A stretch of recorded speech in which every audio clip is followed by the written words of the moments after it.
This is my first 486 based PC, or my first vintage PC in general.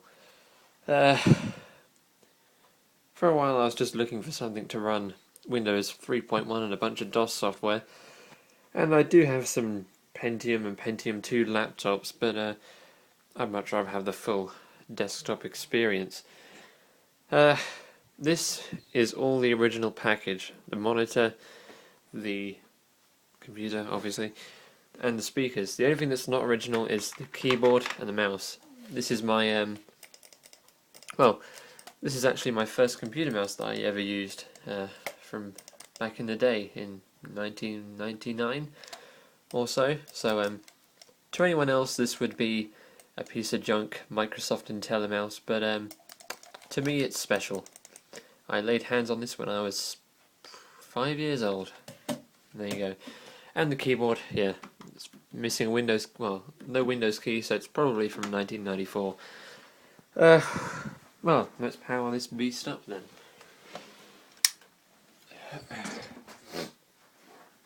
Sorry about those noises, I've got a little bit of a cold today, doing me in. And let's boot this thing up. I love the sound of this. And in terms of sound, it has a Sound Blaster 16, which is a pretty decent sound card for the old 486 systems. I mean, pretty generic, but still, it's vintage ad-lib goodness. Starting MS-DOS, version 6.22. And this monitor is fantastic. I mean, there's no image problems on there whatsoever. Completely crisp. Usually you can see them like imploding or they're a little blurry, but no, it's just really good monitor. Anyway, let's have a look. Oh yes, I remember what I was going to show you. With the bit of software that comes with the Sound Blaster 16, you can actually play audio CDs from within MS-DOS.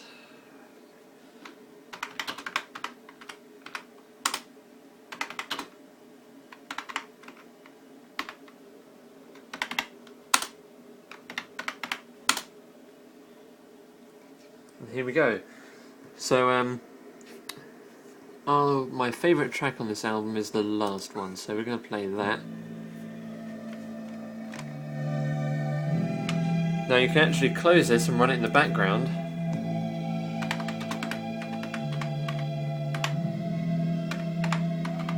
And you can play Doom to a totally different vibe. It's really cool.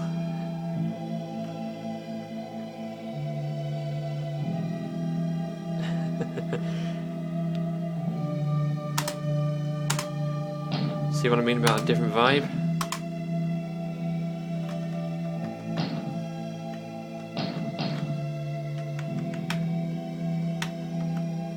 Try and play Doom with one hand is really fun. He lied.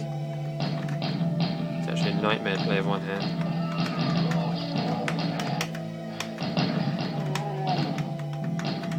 I have to look away from the camera a second so I can actually see what I'm doing. But the reason I did this was because Doom doesn't like my sound card. So I can just stick any audio CD in there and play it to the soundtrack of Doom. How cool is that?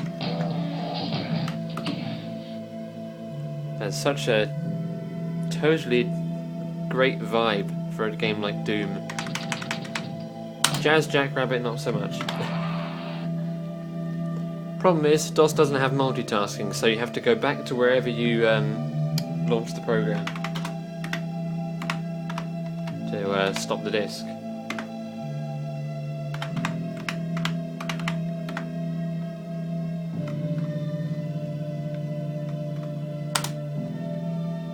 What the hell?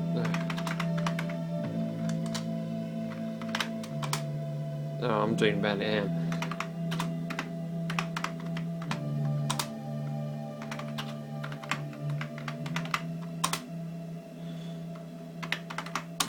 My MS-DOS skills are always lacking whenever I'm filming for some reason.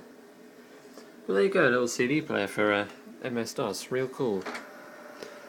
And if you want to know the track that was, it was from Brian Eno's album Another Green World, and it was Spirits Drifting. Not his best album, but still very good, worth a listen. Apollo is my favourite album of his, of course. Right, that's enough of DOS, let's look at some Windows. A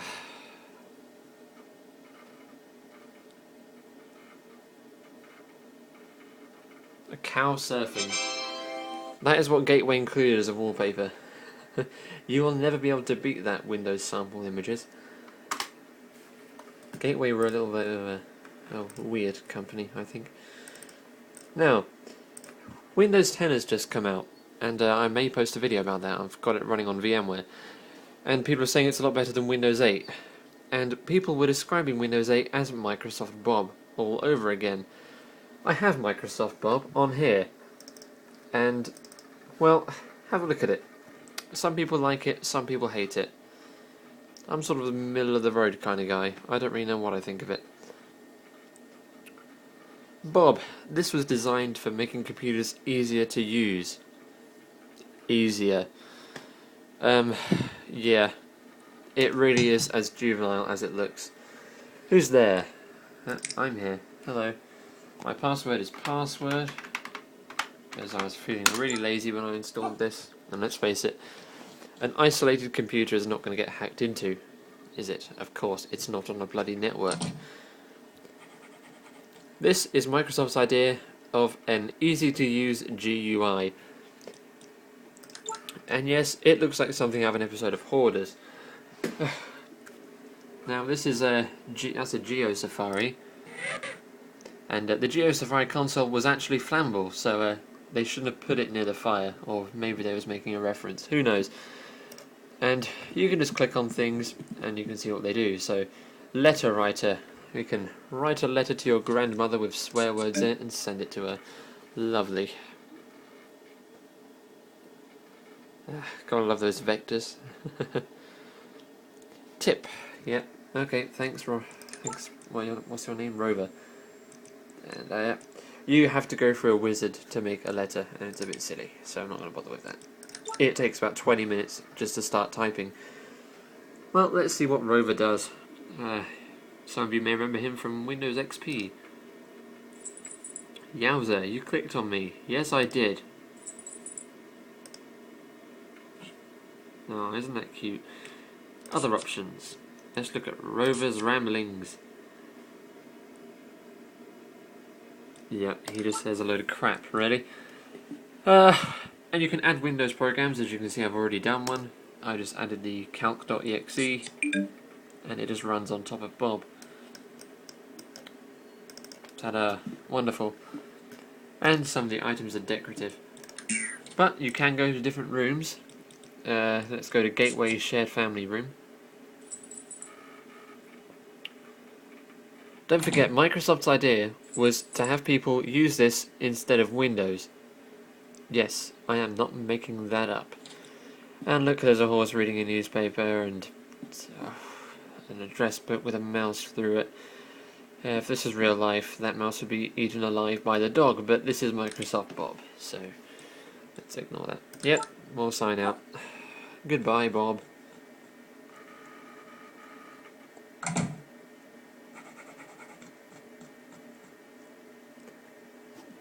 I wonder how many 90s computers have this door burned into the CRT. Anyway, exit. Yep, exit. Ruff. And there you go. There is a quick demo of my newly obtained Gateway P4D661. 486 PC, 66 megahertz, and I've forgotten how much RAM it has. And it's got a 1.2 gigabyte drive in it, which is pretty cool for a 486. So, we're going to end the video right about there, I think. That's covered everything I wanted to talk about. So end your Windows session. Now, how does one shut down DOS? There is no shutdown in DOS.